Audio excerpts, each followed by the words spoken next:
ran off and went north and the Underground Railroad, they made a choice to take off. Like either they're gonna kill me or I'm gonna get away. Them the two choices that you got. But and it's like, truthfully, Kanye really do need some help.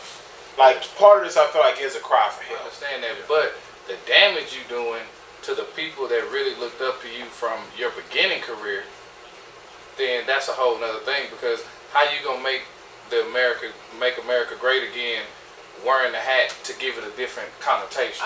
So you kind of making a choice to let these three people oversee you and overtake you when you feel that you should be able to overtake them. I do understand what he was saying.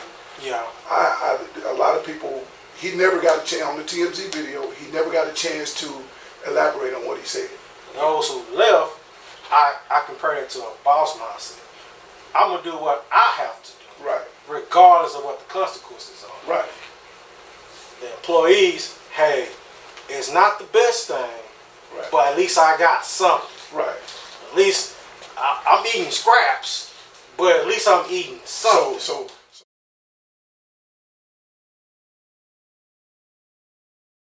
Good to go. All right, everybody. Oh yeah. Let's toast. Everybody toast. Whoa. Don't make it too hard. Yes, sir. I ain't never seen somebody take a full glass of something new that they never had. Hey, man. But Good. I have no bucket. Big boy. I don't know what they was doing, but You're not playing with it, huh? yeah, nah, man. I'm certified, man. All right, let's go ahead and start it up, man. Yes, sir. Alright, I'll just go ahead and put the elephant in the room, man. Definitely. Kanye West. Let's talk about it. Speak on it. One part I feel like okay, it's two sides to it. Like, you know, obviously, you know, what he said was garbage, right? Like, anybody with a brain, you know, okay, that's garbage. Yeah. But on one hand, it's like, okay, this is straight out of like the Kris Jenner, Kardashian school of PR. Like, just be outrageous, outlandish. Yeah. Like, they truly come from the school of all publicity is good publicity. Like, they don't care in what light they seen. It's just a matter of how they being seen in. Yeah. Yeah. So on that hand, it's like, okay, this is Kris Jenner working, right? Yeah.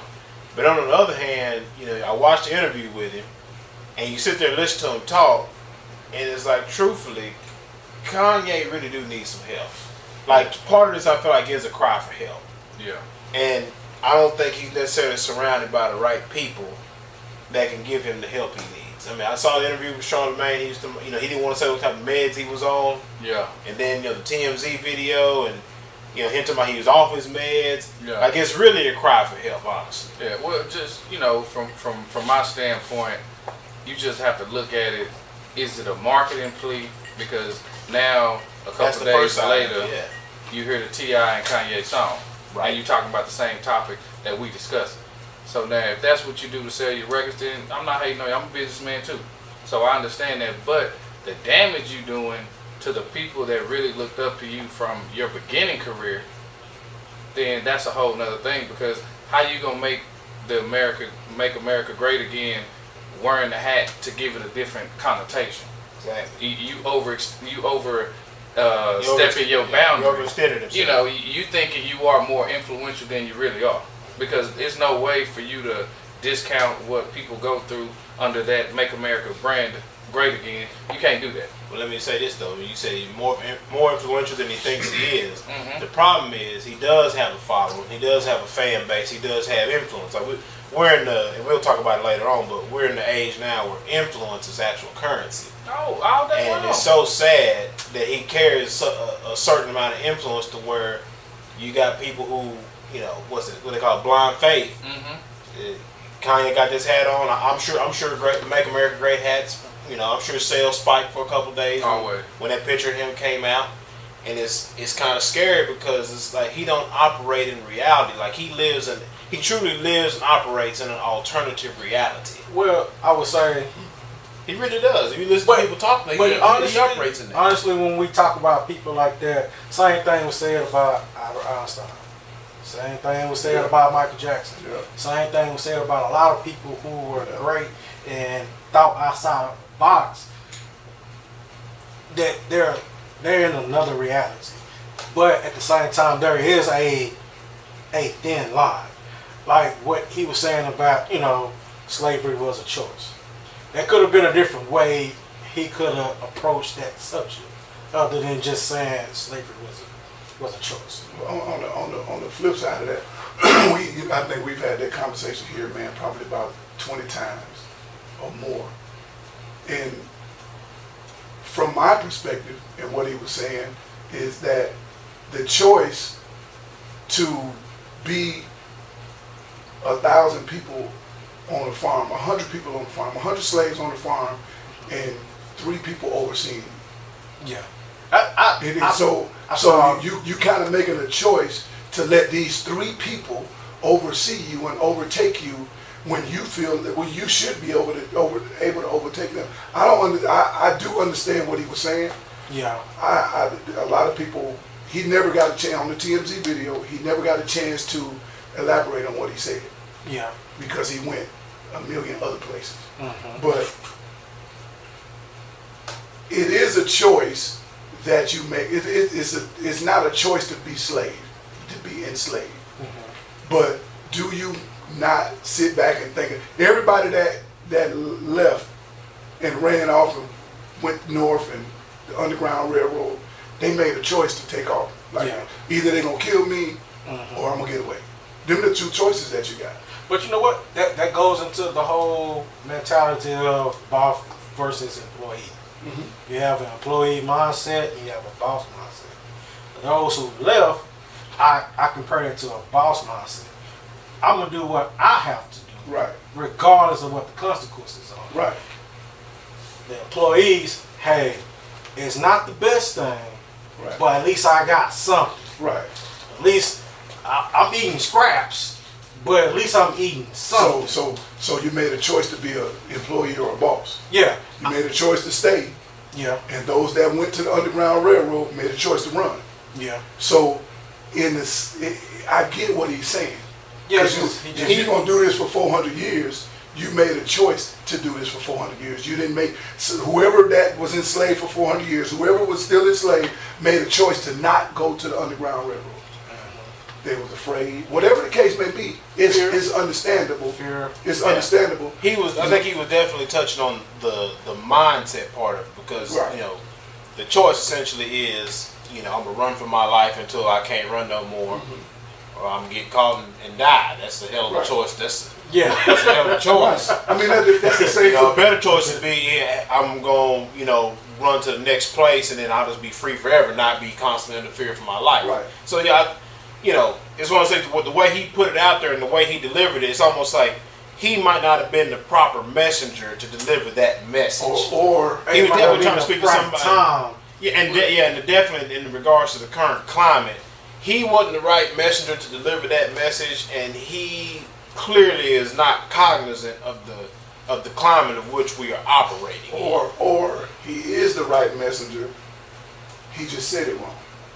Regardless, that could be because if he's the right messenger and he said it the way he said it, he did exactly what needed to be done. Because we're sitting here talking about it, just like every other show and everybody else in the world is sitting here talking about it, and all the people that misinterpreted it, all the people that get out of it what they get out of it, it's still being talked about. Well, see, from my standpoint, I thought he was actually referring to the people of now. You know what I'm saying? I didn't really think, when I first heard it, I thought he was referring to slavery 400 years ago, or what, and all that. But what I thought he was crazy too the first time. Because it made absolutely no sense to me.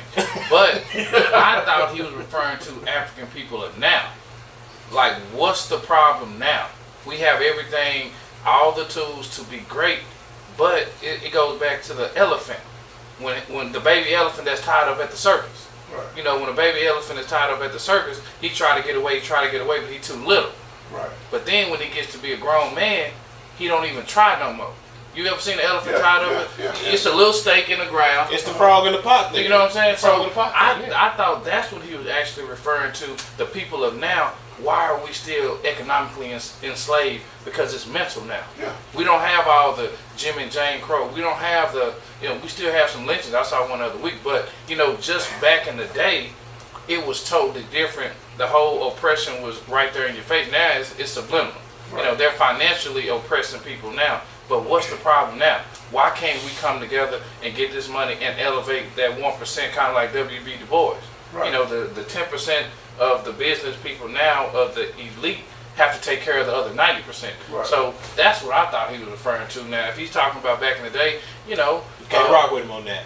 Well, because you got to understand, when you see your cousin and your uncle, having to smash your mama right in front of you because they got a gun to your head and blow your uncle's head off, and that's what I'm saying, like that ain't no choice. You feel me? That's a little different. That's damage. It's like buck breaking. That's what they call it. Yeah. The strongest male in the tribe, the biggest one with the biggest muscles. He go in and make them do homosexual activity, or he cut they whatever off, and that's different. Like either you gonna live or you gonna survive. And people that stayed enslaved, they just said we're gonna survive. They chose to survive, try to figure out. If you think about it, what if everybody took off and tried to run and everybody got killed? We wouldn't be here today. I don't think that would be the case, though. Obviously, because if they would have caught everybody, if they would have caught every African slave they would have killed everybody, and there would have been what that everybody was. They overthrew the enslavers. Like I said, it's 1,000 to say 100. Yeah, but think about it. Guns. Where are the Haitians now? That's a good point. Financially, even though they left slavery and they did all that, Haitians are some of the poorest demographic of Africa. On paper. But look, if you overthrowing the person that, it don't matter how you live, if you overthrew the person that was over you. If you overtake the person that was over you, you got a right to be poor if you want to. You got a right to live how you want to live. Yeah. That's you. That's you. If you leave your job, that's taking care of your family because you just simply don't want to work no more. Or you just don't want it. Here, perfect example. A friend of mine and I did some stuff with some homeless people. And we went out and slept with the homeless. This was a few years ago. We went out and slept with the homeless and talked with them. Met a guy that's actually a millionaire. Yeah. Actually has $1 million or better. But he chooses to not deal with the everyday stuff. Yeah. Living off the greed. Living off the greed. Exactly. So he overthrew whatever it was, and he chose not to be in corporate, chose not to do whatever he did. He was sick of boardrooms and suits. Exactly. And so he decided to put himself in Haiti. Most definitely. You know what I'm saying? Mentally, and live the way he chose to live. Yeah. But so thing I was gonna say about Haiti is Haiti like that because they are not savvy enough to create financial stability, or is it more of the outside looking in and saying, "Hey, we're not gonna mess with you because of your actions. So we're gonna make you this way." Well, you got to understand, it's one thing to be mentally free, but if you're still in the same financial standpoint of when you were enslaved, it's just camouflage. Yeah, you know what I'm saying? Free. Because that's like our people now. Just like we just did an article on how Africans, this year is the 50th anniversary of fair housing, and we are at 42% of the housing market, African American home ownership. It has not risen since 50 years ago. So we are theoretically in the same financial state that we were since World War II. So we might look good, we might have newer clothes, we might have nice watch, we might have nice cars, but wealth building, we haven't grown since 50 years ago. So I mean, it's not that hard to understand that. I mean, it's a hell of an onion, by the way. It's one hell of an onion to peel, ain't it? I mean, you got. First of all, black people only make up 13% of the population. Most definitely. So 42% is good. No. 42%. Let me 42% of 13%. Yeah, that's horrible. Mm-hmm. That's horrible. It's not horrible because So if we were 52%, is that good? Is that good? Well, you The got to difference is understand. 42 and 52 is just 10. Well, the thing about it is, if we had other investments, if we participated in insurance, if we participated in stocks, but Yeah. African people don't build wealth in anything other than housing. So when every demographic is killing it, and I see people buying houses, and in 7 years they cash out with $100K, and our people are still renting, paying off other people's houses, then we're forever gonna be in last place, because that's the only way to actually win in this society. Right. You have to build wealth, because if you don't own anything, then you have to be a pedestrian in this world. When people say they're gonna sell their house, you got to move. You displaced, and everything deals with housing. You know, if you're talking about your kids, if you getting a quality education to build for the future, then we in trouble. And that's the only thing about it. So mentally, if we're enslaved, that's one thing. But physically, we enslaved. That's in your face. I don't like you because you black. That's in your face racism. But if you say, hey, I'm not gonna let you in my neighborhood where everybody in here is graduating from college, going to get great jobs, then I'm oppressing you with the finesse game.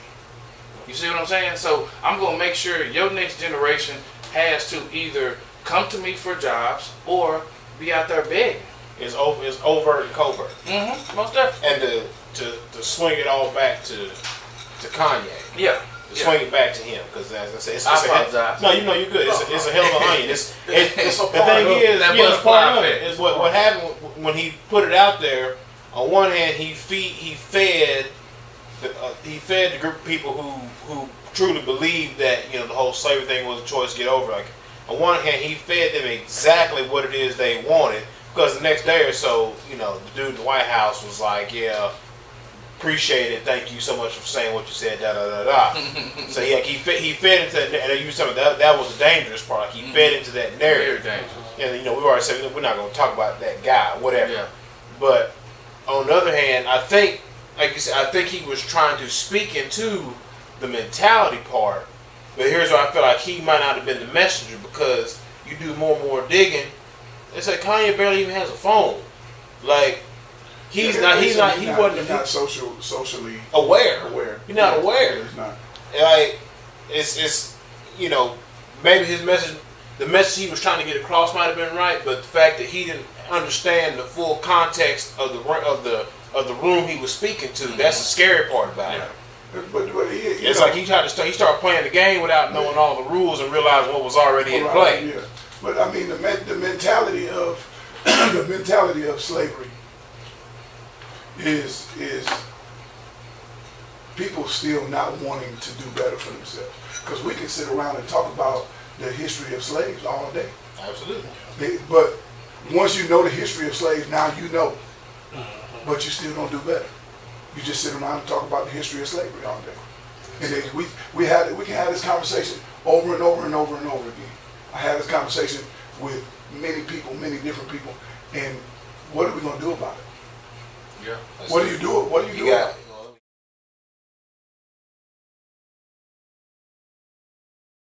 And two completely different players. Go. LeBron wants his team to play. Jordan will take 50 shots. LeBron ain't gonna take 50 shots. He don't want to. He don't want to because that's team play. LeBron. The way I look at it, Jordan sits in that castle on that hill.